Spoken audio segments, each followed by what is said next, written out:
পায়রা ও চিল। গল্প পাঠে আমি অঞ্জনা চক্রবর্তী। এক চিলের সহিত কতগুলি পায়রার অতিশয় বিরোধ ছিল।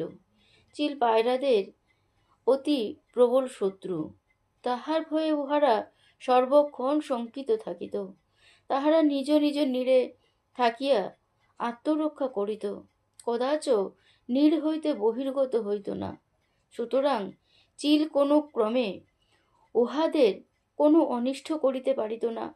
একদিন চিল মনে মনে দুষ্টু অভিসন্ধি করিয়া পায়রাদের নিকট গিয়া বলিল, দেখো, তোমরা বড় নির্বোধ, নতুবা তোমাদিগকে সদা শঙ্কিত থাকিয়া কাল যাপন করিতে হইবে কেন?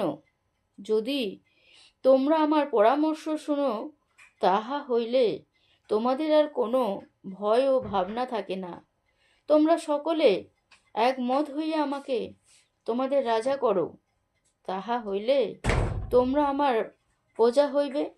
আমি যত্নপূর্বক তোমাদের রক্ষণাবেক্ষণ করিব। কেহ তোমাদের ওপর অত্যাচার করিতে পারিবে না। নির্বোধ পায়রারা দ্রুত চিলে কপট বাক্য বিশ্বাস করিয়া তাহাকে আপনাদের রাজা করিল।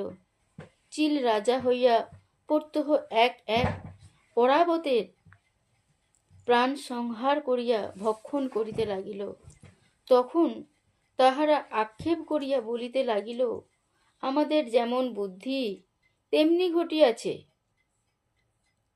উপদেশ, যাহারা পূর্বাপর বিবেচনা না করিয়া বিপক্ষের হস্তে আত্মসমর্পণ করে, অবশেষে তাহাদের বিষম দুর্দশা ঘটে। নমস্কার।